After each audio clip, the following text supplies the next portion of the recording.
할렐루야. 예, 우리 옆에 성도하고 축복합시다. 새해도 하나님이 성도를 통해서 큰 일을 이루실 것입니다. 예, 한 번 더 합시다. 우리는 세우는 사람입니다.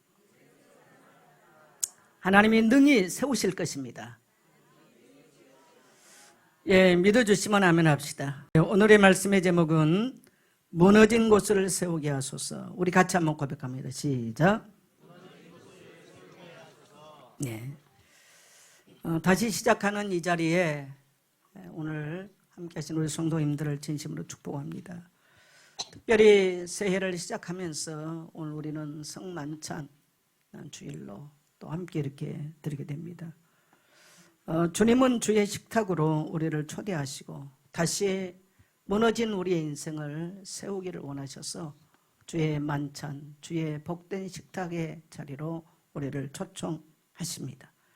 우리의 무너진 믿음, 우리의 무너진 관계, 무너진 우리의 공동체, 그리고 다시 일어설 힘을 잃어버리는 마음, 그 자리에 오늘 주님은 오셔서 우리에게 말씀하기를 원하십니다.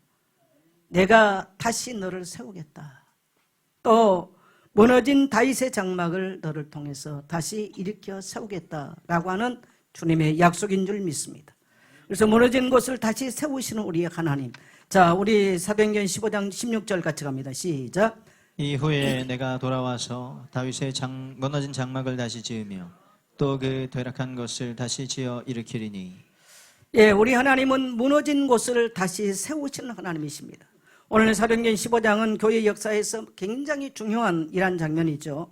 예루살렘 공의회가 이제 열렸는데 잘못하면 교회가 율법주의자들 또 아니면 이방의 복음주의자들 이 둘로 나눠줄 수 있는 아주 교회가 어려운 지금 교회 공의회를 하고 있었던 그러한 순간입니다. 이때 정말 이방인도 하나님의 백성이 맞는가? 저들이 할례 받지 아니하고 율법을 지키지 않은 저들이 하나님의 백성이 맞는가? 율법을 지켜야만 할례를 받아야만 구원받는 게 아닌가라고 하는 이런 입장이 있었습니다. 이런 논쟁 가운데서 야고보는 아모스 9장 11절로 12절을 지금 인용을 하죠. 그 후에 내가 돌아와서 다윗의 무너진 장막을 다시 지으며, 사실은 여기서 말한 다윗의 장막은 건물이 아니에요. 유대인들이 바라는 것은 예루살렘 성전이라고 하는 이 건물을 생각했습니다. 다윗이 그토록 열망하면서 지었던 그 외적인 건물 성전이 지어지기를 소망했습니다. 그런데 오늘 야고보가 깨달아요. 아모스 선지자를 통해서 말씀하신 그 다윗의 장막을 일으킨다고 하는 것이 예루살렘 건물 중심의 성전이 아니었구나. 정치적 왕국 또 화려한 외적인 성전이 아니었구나 라는 것을 깨닫습니다. 오늘 여러분 이 말씀을 통해서 올 한 해 그리고 우리가 평생을 살아갈 동안에 하나님은 저와 여러분을 위해서 뭘 하기를 원하시느냐? 한번 고백할까요? 이 땅에 무너진 다윗의 장막을 회복하기를 원하십니다. 그러면 과연 이 땅에 무너진 다윗의 장막을 어떻게 이렇게 세우는가? 첫째는 하나님과의 살아있는 관계를 회복하는 겁니다. 아모스 선지자를 통해서 하신 말씀은 저 팔레스타인 안에 제도적이고 또 율법 중심으로 또 뭡니까? 건물 중심의 그러한 성전이 아니라는 거예요. 이방에 있는 죄인들, 하나님 떠나서 흑암 가운데, 고통 가운데, 죄악 가운데 우상 숭배하며 영적인 문제로 재앙 가운데 살았던 이들이 돌아와서 죄를 회개하고, 그래서 나 같은 죄인이 용서함 받아서 감격하면서 예배하면서 하나님과의 죄를 버리고 바른 관계가 회복되는 관계, 하나님 떠났던 인간들이, 죄로 무너졌던 인간들이 하나님과 바른 관계, 살아있는 관계가 회복되는 것을 의미한 줄 믿습니다. 그래서 아모스 선지자를 통해서 말했습니다마는 야고보가 바로 그것을 깨닫는 거예요. 하나님은 이 땅에 저 이방인들, 헬라인이나 야만인이나 저 우상에 덮여 있는 자들이나 누구든지 죄를 회개하고 누구든지 돌아오면 하나님은 그들 속에 친히 성령으로 임재하시고 너는 죄인이라고 말하지 않냐고 너는 의로운 자라 말하면서 하나님과 바른 관계가 회복된 줄 믿습니다. 만일 오늘 이 사실이 없다면 오늘 저와 여러분은 어떻게 여기 앉아 있겠어요?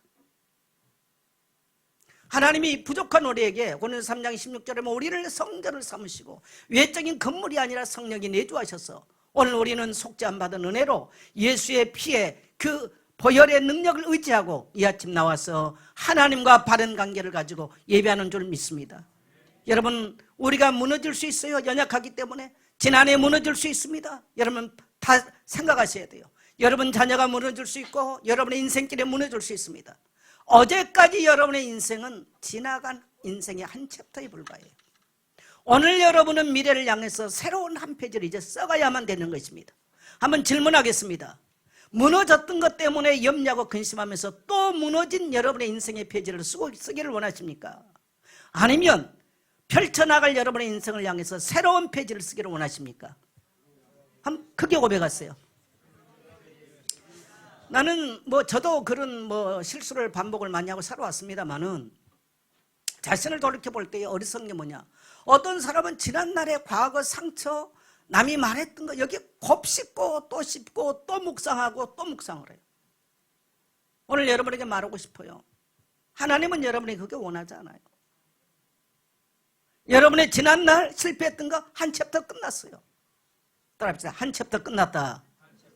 그래서 아름다운 한 페이지를 열어가세요. 하나님은 저와 여러분을 한번 우리가 무너졌기 때문에 버린다는 것이 아니고요, 우리를 세우기를 원하세요. 그래서 하나님이 찾아오셨어요.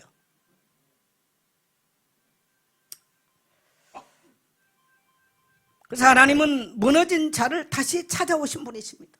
하나님의 은혜는 얼마나 국률하신지 꺼져가는 심지를 끄지 않았어요. 상한 갈대를 상했다가 꺾어버리지 않았어요. 그게 하나님의 국률하심, 자비하심인 거죠. 오늘 여러분 이 한 해를 시작하면서 예수 그리스도의 십자가 보혈로 그의 아들을 보내시고 그의 아들을 갈기갈기 찢어서 죽이시기까지 오늘 저와 여러분을 하나님은 자비의 눈길로, 사랑의 눈길로, 국률하심으로 오늘 저와 여러분 무너진 우리를 세우기를 원하신 줄 믿습니다.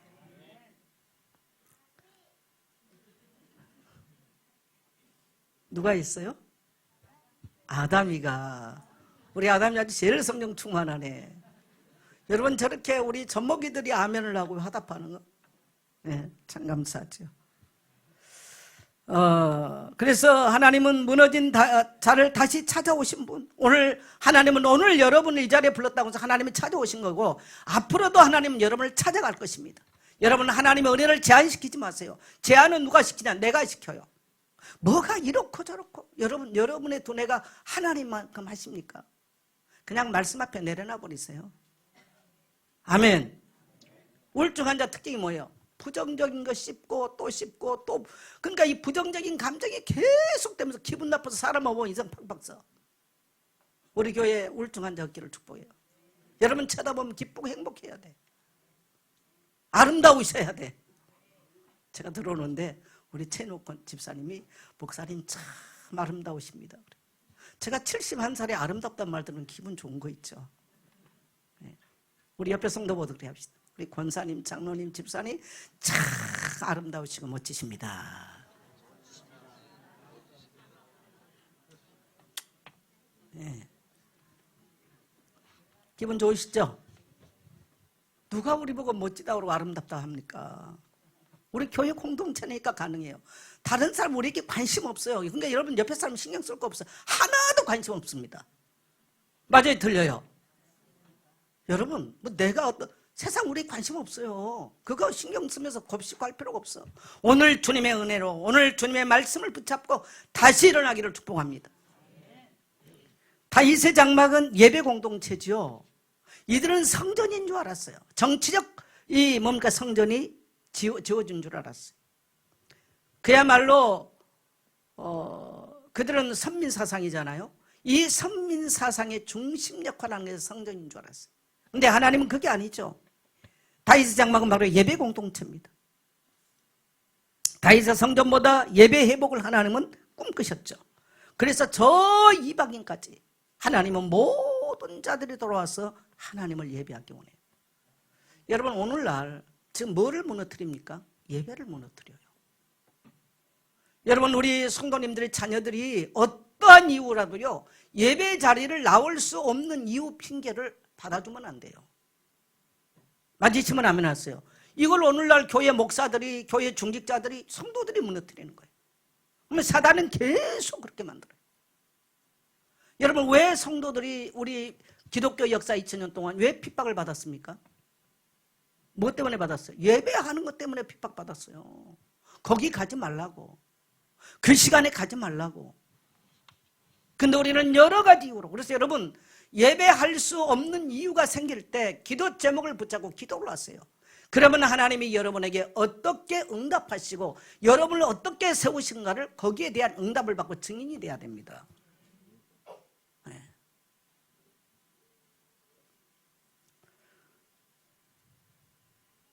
그래서 우리는 선교를 통해서 성전의 목적은 모든 저 세계 흩어진 자들이요, 이러한 절기나 이런 것들 때 다 돌아와서 하나님을 예배하게 하는 공동체의 중심이 된 겁니다.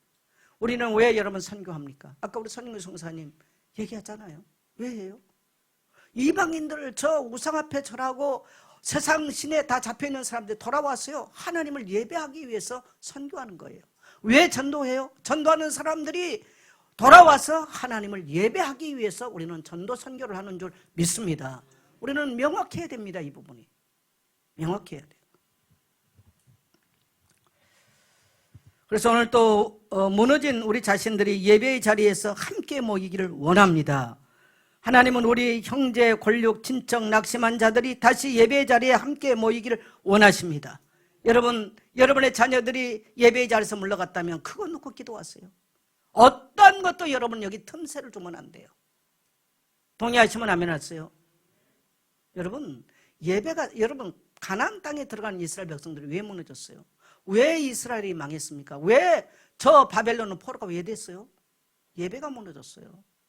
하나님은 예배를 얼마나 강조하셨냐면요, 엿새 동안 일하고 이래 동안은, 이래 날 때는요 다 쉬라는 거예요. 그러면 그렇게 쉬었던 나라가 망했냐? 여러분, 세계 지도를 놓고 봐보세요. 이 바이블 벨트, 바이블을 가지고 있는 나라가 훨씬 잘 삽니다. 신령한 비밀이에요. 하나님은 7년째 된 날은 한 해를 쉬라는 거야. 한 해 농사도 안 짓고 쉬어버리면 나라가 망해버립니다. 우리나라 만일에 1년 동안 모든 공장이 쉬고 모든 농사진이 쉬어버린다? 나라 망하겠죠. 근데 하나님은 그게 안식년, 하나님의 방법이에요. 50년째 될 때는요, 종도 돌래 모르가 전부 다 해버리라는 거야. 희년. 근데 망했나요? 그때는 안 망했어요. 그걸 안 했기 때문에 500년 동안 안 했기 때문에 계산해서 70년 동안 바벨론 포로가 되는 거예요. 77에 49. 7년씩 곱해서 500년 곱하니까 70년이 나오는 거죠. 그렇게 고통의 줄에 묶이는 것입니다. 교회는 성경을 가르치는 곳이지 이벤트 한 데도 아니고요, 뭐 목사의 뭘 자랑한 데도 아닙니다. 여러분, 교회는 세상이 이해할 수 없는 놀라운 영적인 비밀을 말하는 영적 기관이에요. 동의하시면 아멘 하세요. 세상이 이해할 수 없는 곳이죠. 그래서 여러분의 모든 예배 가운데서 다시 살리시기를 원하시는 하나님의 마음을 여러분이 깨닫게 되시길 바랍니다. 하나님은 여러분 자신을 살기를 원하세요. 여러분에게 경제 문제든 가난의 문제든 질병의 문제든 관계의 문제든 뭐 심령의 문제든 정서적인 문제든 어떤 문제도 여러분이 제한만 안 시키면 하나님은 살리십니다. 저는 우리 성도님들에게 말하고 싶어요. 여러분의 입술로 부정적인 말만 안 나와도 인생 변합니다. 거의가 예수 믿는 성도나 불신자가요, 구별이 없어. 뭐냐, 말을 들으면 똑같아. 예수 실컷 믿고 말은 부정적이야. 어떻게 인생이 되겠습니까? 고백하십시다. 나는 살리는 자입니다. 나는 세우는 자입니다. 우리 청년들 염려하고 근심하지 마세요. 여러분이 하나님의 말씀을 즐겨 듣고 하나님의 말씀에 세워져서요, 여러분의 분명한 영적인 정체성을 고백한다면 여러분의 환경과 상관없어요. 나이와 상관없어요. 하나님은 여러분을 통해서 위대한 일을 이루실 줄 믿습니다. 우리 교회는 천막에서 교회 시작했어요. 만일에 내가 늘 천막에는 돈이 없어요, 가난한 자들 뭐 이걸 늘 말했다면 그렇게 살았을 거예요. 우리는 외부에 도움 받아본 적이 없어요. 바로 선교비 내보내고 선교하기 시작했어요. 저는 앞으로도 하나님이 우리 교회의 수준과 또 성도의 숫자와 상관없는 일들을 계속하실 줄 믿습니다. 그래서 인생은 자기 믿음의 사이즈만큼 살다 가는 겁니다. 여러분 베리벨 일을 다 해도 내 믿음의 그릇만큼 살다 가는 거예요. 동의되십니까? 네. 그래서 여러분의 문설주 안에 부정적인 말 들리지 않게 하세요. 신명기 13장에서 뭐라고 말합니까? 네 말이 내 귀에 들리는 대로 행하겠다. 내가 세우는 자라고 고백한다면 여러분은 살린 자가 될 것이고, 나는 어려워요, 힘들어요, 뭐가 어떻고 어떻고 한다면 여러분은 그렇게 살 것입니다. 선택은 오늘 여러분이 하는 거예요. 누구나 지난날 결핍도 있고 상처는 누구나 있는 것입니다. 이 땅에 살면서 사람과 부딪혀보지 않는 사람은 어디 있겠어요? 나이 70 먹고 보니까 지난날의 나의 발자취가 너무너무 부끄러워요. 그러면 무너지고 쓰러져 버려야 되잖아요. 그런데 오늘 이 말씀은 하나님이 이 종에게 은혜를 주시고, 그래도 내가 그 연약한 너를 다시 일으켜서 다시 내가 사역하겠다라는 말씀입니다. 오늘 여러분에게 동일한 약속입니다. 여러분이 잘나서가 아닙니다. 그리스도의 십자가 보혈의 능력이 여러분을 치유하고 회복하신 줄 믿습니다.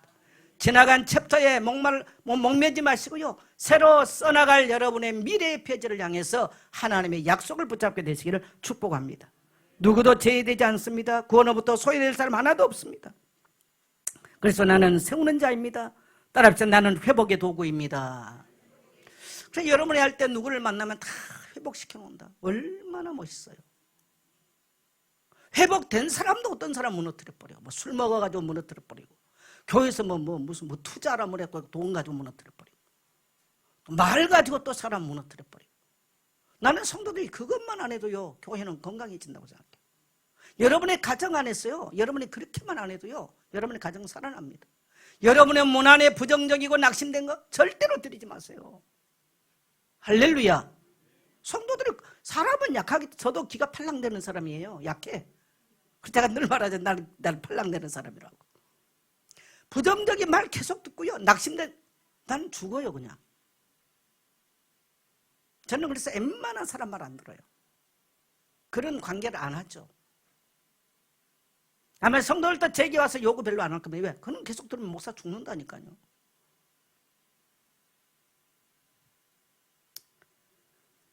내가 회복된 도구로 하나님이 부르신 이 정체성이 여러분이 분명하게 되시길 축복합니다. 여러분 통해서 하나님 여러분의 가정을 살리실 것입니다. 가정 안에 한 사람만 명확한 자기 영적인 정체성을 안다면 그 가정은 살게 돼 있어요. 가난은 물러갑니다. 질병은 물러가게 돼 있습니다. 갈등은 물러가게 돼 있습니다. 그게 하나님의 비밀이에요. 하나님은 우리 불러가지고, 야, 네 일요일날 와서 예배드려, 네 시간 많지? 그런 하나님이 아니에요. 하나님은 그렇게 짓궂는 하나님이 아닙니다. 무너진 것을 다시 세우는 2026년도, 자, 무너진 신앙, 예배와 말씀 안에서 다시 세우기를 원합니다.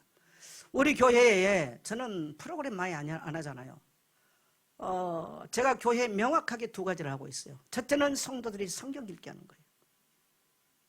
교회는 성경이 약하고 목사가 성경이 약하고 딴 것만이에요. 그건 늘 사단의 통로가 열려요.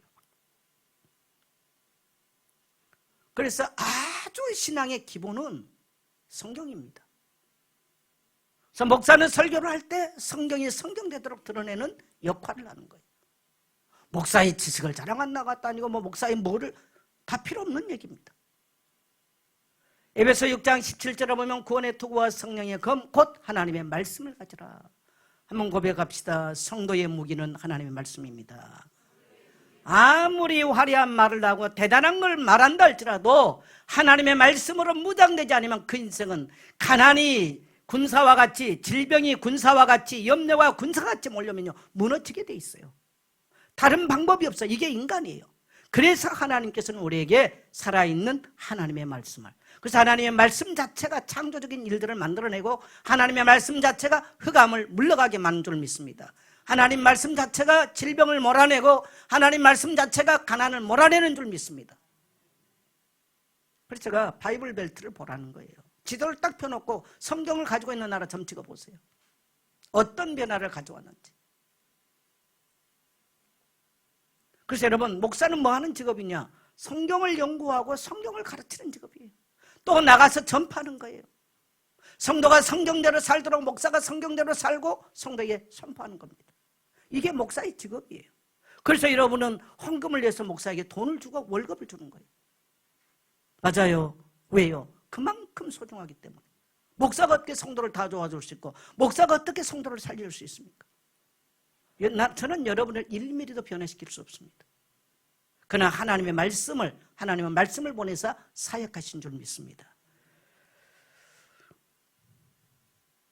우리 교회는 성경 읽기, 그 다음에 강단의 말씀을 붙들고 기도하면서 응답받게 만드는 거예요. 두 가지예요, 이 원리가. 그래서 모든 오늘 임명받은 분들은요, 여러분의 사역 속에서 성도들이 강단 말씀을 따라오고 거기서 세워지기를 돕고 또 성경 읽도록 도와줘야 돼요. 아멘. 심재원 선교사가 지난주 오후 설교를 하면서 이 고백을 했습니다. 지금 교회들이 너무너무 어렵다. 많은 교회들이 무너져 간다. 이 젊은 목사님이니까 많은 사람 알지 않겠습니까? 그래, 이런 어려움을 겪으면서 우리 교회가 흔들림 없는 건 자기가 와서 볼 때 두 가지였다. 첫째는 목사님이 성경 중심에 철저한 성경을 드는 강해 설교에 명확하다. 두 번째는 목사님이 보수신학, 정통신학에 강한 신학적 배경을 갖고 있다. 이게 교회가 교회되게 만들었다. 여러분이 동의가 되시면 아멘 하세요. 우리는 그렇게, 그래서 제가 코로나를 겪어오면서 신앙의 기본으로 돌아간다. 물론 그 전에도 그랬죠. 철저하게 성경 중심으로 가야 돼. 우리 청년들 성경 중심으로 살아보세요. 하나님의 말씀이 성취될 겁니다. 하나님의 약속이 여러분의 인생을 통해서 살아날 것입니다. 여러분의 병자에게 손주면 질병이 떠나갈 것입니다.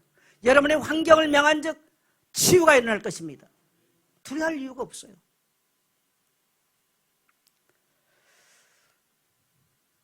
무너진 관계, 여러분, 그래서 성경 읽기와 기도, 그 다음에 봉사, 여러분 꼭 봉사하셔야 돼요. 이 봉사를 해야 영적 근육 생깁니다. 봉사하지 않는 사람들이 주로 불평하고 원망합니다. 봉사는 자기를 드러낸 게 아니에요. 내가 사는 거예요. 사실 목사들이 설교 준비하면 엄청 영적인 스트레스 많이 받아요. 그런데 결국은 내가 사는 거예요. 제가 심장이 안 좋고 힘들 때 뭐가 힘드냐면요, 토요일 밤에는 거의 잠을 못 자거든요. 잠을 자고 있는 것 같지가 않아. 늘 긴장을 해 있어요. 그러니까 엄청 많은 스트레스를 받죠. 그래서 많은 목사님들이 연세가 들면 설교 준비하는 것 때문에 은퇴를 하겠다 이런 말을 합니다. 그런데 그런 스트레스를 받아도 사실은 한 주간 내 말씀을 묵상하고 읽고, 이건 목사 자신을 살려내는 방법이에요. 오늘 여러분이 교회 와서 남다른 시간을 내고 남다른 물질을 드리고 이렇게 헌신하는 거, 여러분의 자신이 봉사하는 게 여러분의 사는 겁니다. 여러분 봉사하는 자리에 물러가 보세요. 잘 세워졌나? 10년이 가도 20년이 가도 여러분은 성장이 없을 겁니다. 올해는 여러분이 세워지고 성장하는 애가 되시기를 축복합니다. 그 다음에 무너진 공동체, 여러분, 무너진 관계, 가정, 교회, 이웃 안에서 여러분이 자녀들에게도 판단하지 말고, 판단하면요 세워질 것 같은데 안 됩니다. 부모가 너무 율법적이 되고 판단하면 자녀들 다 무너져 버립니다. 우리 자녀들이 왜 안 세워졌는가? 여러분이 이미 판단하고 정죄하고 비판하고 율법주의 시각으로 봤기 때문에 여러분의 자녀는 떠나 있어요. 그걸 인식하셔야 돼요. 그래서 무너진 관계는 어떻게 하느냐? 판단보다 공감을, 거리두기보다 다가갈 때 회복됩니다. 올해는 여러분 이게 어색하고 불편할 수 있는데 여러분 안에서 회복되기를 축복합니다. 무너진 공동체, 교회를 떠났던 지체들, 상처로 멀어진 이들이 다시 품어지는 해가 되기를 축복합니다. 또 무너진 사명, 전도 선교. 우리 교회는 전도 선교. 제가 천막교회에서도 새벽기도가 끝나면 새벽에 새벽기도가 끝나면 항상 전도 현장을 다녔어요. 이상은 장로님, 영권사님 동네에 86가구 그때 살고 있었어요. 제가 새벽마다 거기를 예배 끝나고 기도하러 갔어요. 교회가 붙어있는 집이 6가정이 있었어요. 그 동네 앞에는 큰 당산나무예요. 무당들이 뭡니까? 그 하얀 금추를 쳐놓고 무당들이 맨날 구슬을 했습니다. 제가 거기에 아침마다 새벽마다 기도를 하면서 그 나무를 붙잡고 귀신 섬기는 나무를 붙잡고 기도하기 시작했어요. 어느 날 그 나무를 뽑아다가 경마장에 갖다 심어버렸어요. 왜 그러느냐? 여기 우리 지금 송 선생님하고 계시잖아요. 그때 송 누구죠? 송근석 씨. 지금 생겨나 계십니까? 네. 그분이 시의원 나올 때 저를 찾아오셨어요. 이런저런 얘기를 하면서 이제 얘기를 하던 중에 여러 가지 얘기 중에 하여튼 뭐 결론적으로 말하면 그 동네에 대한 제가 맨날 가서 기도한 얘기를 했는데 송성일이 옛날에 권투 선수 그분도 돌아가시고 늘 사람들이 죽어나간 이야기를 그분이 하셨어요. 그래가지고 어떤 스님이 와가지고 하는 말이 그 나무 때문에 그런다고 스님이 말해가지고 그 나무를 뽑아다가 그 당산나무 그 광창에 있는 당산나무를 뽑아다가 경마장에 갖다 옮겨놨어요. 저는 이미 새벽마다 가서 기도했거든요. 그 광창에서 그 동네에서 우리 교회 장로님 목 나오셨잖아요. 할렐루야. 제가 과천에 있으면서 학교 새벽마다 나가서 기도했어요. 많은 학생들이 예수님을 구주로 영접했어요. 제가 과천에 있으면서 저기 당동으로 뭡니까? 당동에 있는 중학교 뭡니까 거기? 예? 흥진중학교? 거기는 흥진이 아닌데 흥진이 여기 3번에 있는 쪽 아니에요? 뭐 당동에 있는 중학교, 흥진중학교, 삼봉고등학교 제가 새벽마다 기도하러 많이 갔어요.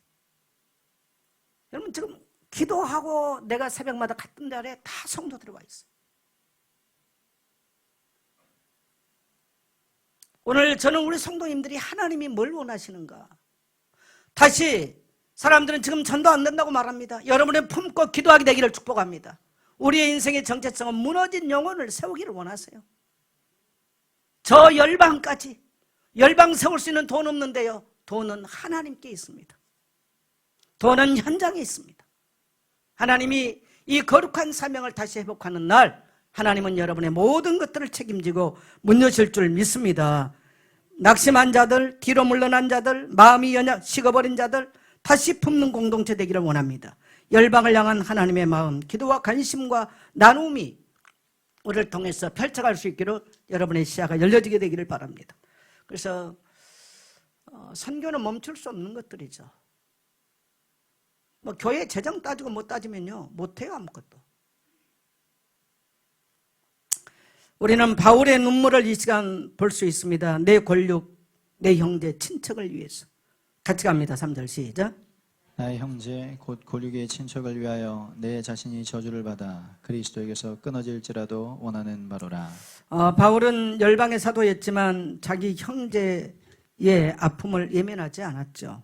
내 형제 권력의 친척을 위하여 내가 저주를 받아 그리스도에게 끊어질지라도.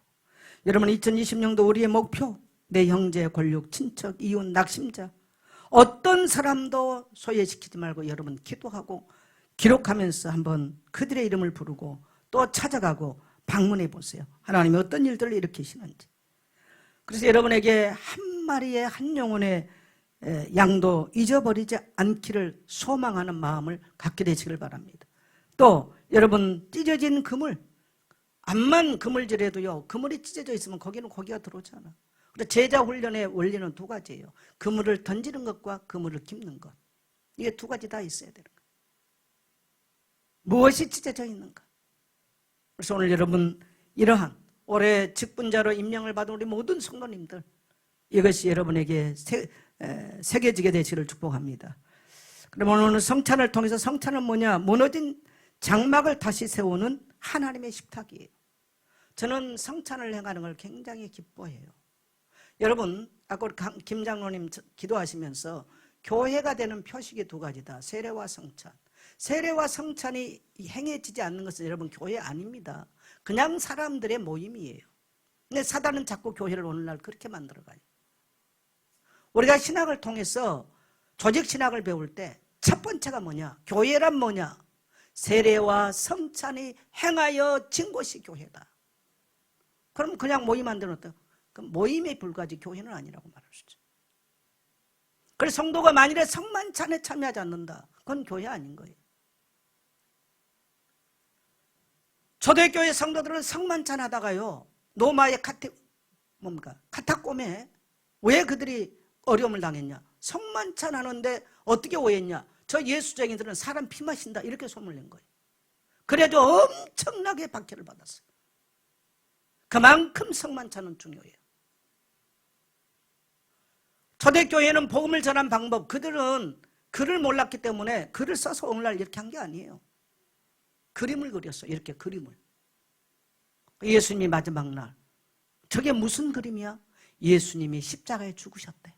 죽으신 날 밤 12제자를 불러놓고 떡을 떼주면서 내 몸이다라고 말했대. 또 잔을 마시면서 내 피라고 설명했대. 그림 가지고 설명했어요. 그래서 우리가 그리스나 터키나 이런 데 가면요, 이런 초대교회 성도들의 발자취가 많이 있어요. 그렇게 복음을 전한 거예요. 복음은 오늘날 설교로도 전합니다만 이렇게 전했어요. 굉장히 중요해요. 하영조 목사님 한번 영상을 보니까 돌아가시기 전에 중국인가 북한에 갔는데 북한의 지하교회 성도들이 목사님이 온다는 걸 어떻게 알고 찾아왔어. 그리고 어느 정도 좀 직급이 있었던가 봐요. 성찬 좀 해달라고. 너무너무 간절히 원해서 호텔에서 빵 사고 포도주 갔다가요, 호텔에서 몇 사람 놓고 그 가족들 놓고 성찬 행한 얘기를 하셨어요. 또 어떤 성사님 이란에 갔다 온 이야기, 어떤 목사님들 이란에 갔더니 8년 동안 성찬을 못했다면서, 그 굉장히 이슬람 국가 어렵지 않습니까? 그 성찬 받기를 그렇게 성도들이 눈물로 기도했는데 8년 만에 하나님이 목사님 보내주셨다. 그래서 성찬 받기를 원해요. 오늘날 우리는 너무 이것을 등한히합니다. 이 성찬이 뭐냐? 하나님은 무너진 나를 다시 세우는 방법입니다. 이 성찬 속에는 어마어마한 하나님 약속이 있죠. 칼빈은 성찬을 이렇게 말했습니다. 성찬은 우리가 그리스도를 붙드는 자리가 아니라 그리스도께서 우리를 붙드는 은혜의 수단입니다. 오늘 여러분이 성찬에 참여한다는 말은 그리스도께서 여러분을 붙들고 계신 은혜의 시간인 줄 믿습니다. 성찬은 무너진 믿음을 다시 세우는 진리의 자리입니다. 우리가 축복하는 바 축복의 잔은 그리스도의 피에 참여함이 아니며 우리가 떼는 떡은 그리스도의 몸에 참여함이 아니냐. 그리스도의 피에 참여하고 그리스도의 몸에 참여하는 것이 아니냐, 이란 말씀이죠. 그래서 오늘 주님은 광야 같은 이 세상의 식탁을 베푸시고 믿음이 흔들리는 우리에게 오늘 이 새 아침 찾아오셔서 우리의 믿음이 아니라 그리스도의 신실함으로 우리를 살리기를 원하신 줄 믿습니다. 그래서 하나님은 따라합시다. 끝까지 나를 붙들고 계십니다. 그래서 이 성찬은 나를 위한 주님의 은혜의 수단이에요. 오늘 다시 확인하는 거예요. 그래서 성찬은 무너진 공동체를 다시 세우는 자리입니다. 떡도 하나고 몸도 하나예요. 그래서 성찬은 분열된 교회를 향한 주님의 단호한 초대입니다. 왜 기독교인들이 모이면 성찬합니까? 몸도 하나, 잔도 하나예요. 어떤 목사님이 교회에서 성찬을 하는데 장로 한 사람이 뛰어나와가지고 이제 목사님하고 안 좋았나 보죠. 성찬하는데 소리를 지르고 방해를 했어요. 아무도 그걸 안 막. 청년 하나가 뛰어나서 장로님! 그러면 그 장로는 끌어안았어. 얼마 가지 않아서 어떤 유명한 목사님 설교예요. 여러분 아마 유튜브에 볼 수 있을 겁니다. 그 장로님 목불에서 죽고, 그때 그 청년은 한국의 유명한 목사님, 이름은 안 밝히더라고요. 그냥 이름 대면 다 아는 목사님이라. 그 청년이. 여러분, 성찬은 분열시키고 내주장하는 게 아니라 그게 죽으라고 하는 것이 성찬이에요. 할렐루야. 그래서 우리는 성찬을 대할 때 우리의 분열된 마음, 우리의 잘못된 마음을 십자가 밑에 내려놓고요, 교회는 하나의 공동체요, 한 몸을 나누고 한 떡을 나눈다는 거. 할렐루야. 이게 살아있어야 돼요.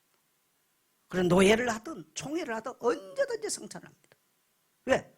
수만 명의 노예원들, 수만 명의 총회원들만 다 지말하면요, 분열돼 버리는 거예요.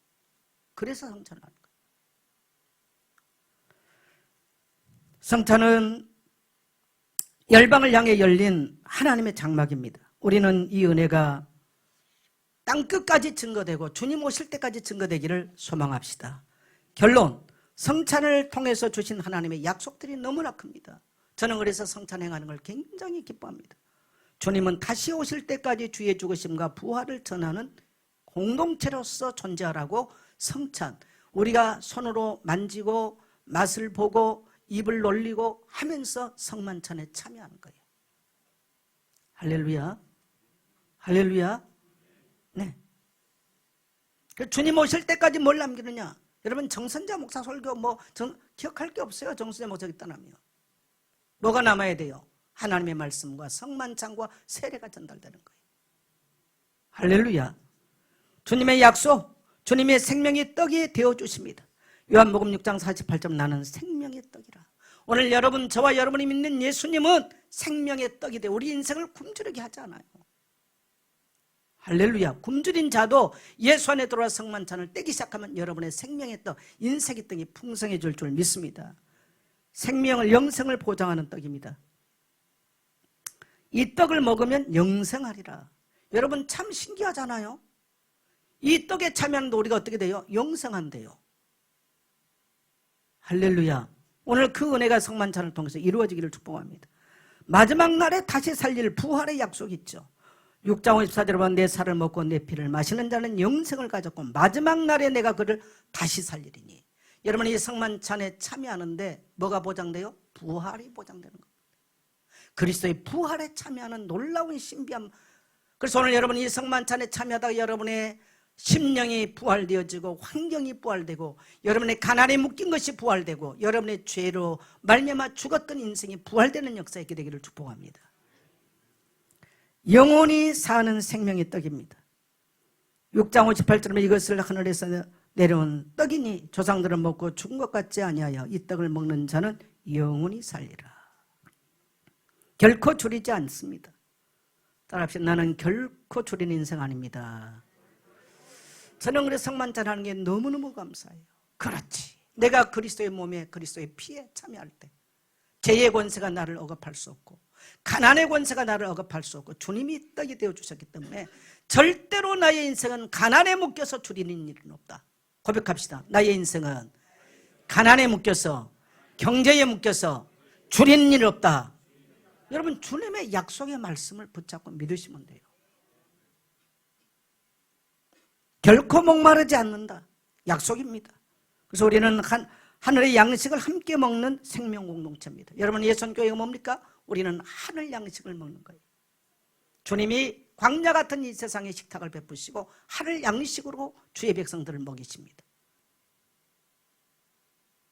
또 언약의 공동체예요. 그리스도는 우리에게 영원한 언약인데 목사의 설교도 아니고 여러분 아니에요. 교회는 따라합시다. 하늘 백성입니다.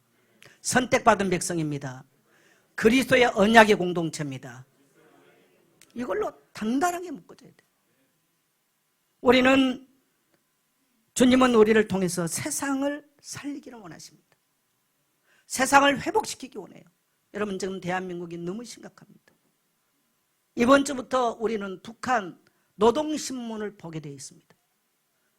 1년 구독료는 180만 원. 그래서 노동신문이 오늘부터 배부됩니다. 그런데 이번 주부터 180만 원 주고 구독할 사람 별로 없겠죠. 아마 진보주의에서는 무차별하게 복사를 하고 카피를 해서 뿌릴 겁니다. 왜? 법으로 통과됐으니까. 그리고 지난주에 보니까 이재명 대통령은 중국은 하나의 중국입니다라고 말했습니다. 대만을 인정하지 않고 중국을 인정하는 거죠. 대만은 없어질 것을 좀 전제로 하는 거예요. 여러분 지금 우리가 한미동맹 자꾸 말하는데 왜 제가 지금 그러냐면 웬만하면 정치적 발언하고 싶지 않아요. 잘못하면 사람들이 많이 오해하잖아요. 대만은 끝까지 한 나라를 말합니다. 우리가 만일에 대한민국은 하나의 대한민국입니다 라고 말한다면 북한과 우리는 하나란 얘기인데 우리가 민족 혈통적으로는 하나입니다. 제가 그걸 부정하는 건 아니에요. 거기는 많은 의도가 담겨 있어요. 대만은 독립된 나라라고 일본 총리가 말을 했는데 중국이 지금 막 미사일 가지고 좀 거기 왔다 갔다 시위하잖아요. 지금 세계 정세가 이렇게 돌아가고 있어요. 우리는 국가가 무너진다, 여러분 국가가 없어진다. 우린 예배 못해요. 그리고 만일에 지금 우리 뭐 노동신문 왔다 다 읽어라. 아니 국회는 200석만 돼버리면 못할 게 없어요. 지금 심각한 우리는 위기를 맞고 있습니다. 외환위기 심각합니다. 지금 유학을 갔던 아이들이 지금 막 돌아오기 시작합니다. 왜? 돈 못 붙이잖아요. 근데 이런 것들이 방송으로 공식적으로 안 나오니까 잘 모르잖아요. 여러분, 우리를 통해서 나라가 살아나기를 소망합니다. 우리가 할 수 있는 것은 전능자의 그늘 아래서 이 땅이 보호받기를 위해서 기도해야 될 줄 믿습니다. 그래서 나라를 살리는 자입니다. 이 땅을 하나님 불쌍히 여기시고 치유하시고 우리 자유 대한민국이 견고하게 정말 성경적 가치를 기반한 이러한 동맹국이 분명하게 돼서 하나님 우리 다음 세대도 자유민주주의 체제 안에서 자유를 누리며 사는 나라, 공산주의, 사회주의, 전체주의가 이 땅에 뿌리내리지 못하도록 기도해야 될 줄 믿습니다. 그렇게 나라를 세우는 자 되기를 주의 이름으로 축원합니다.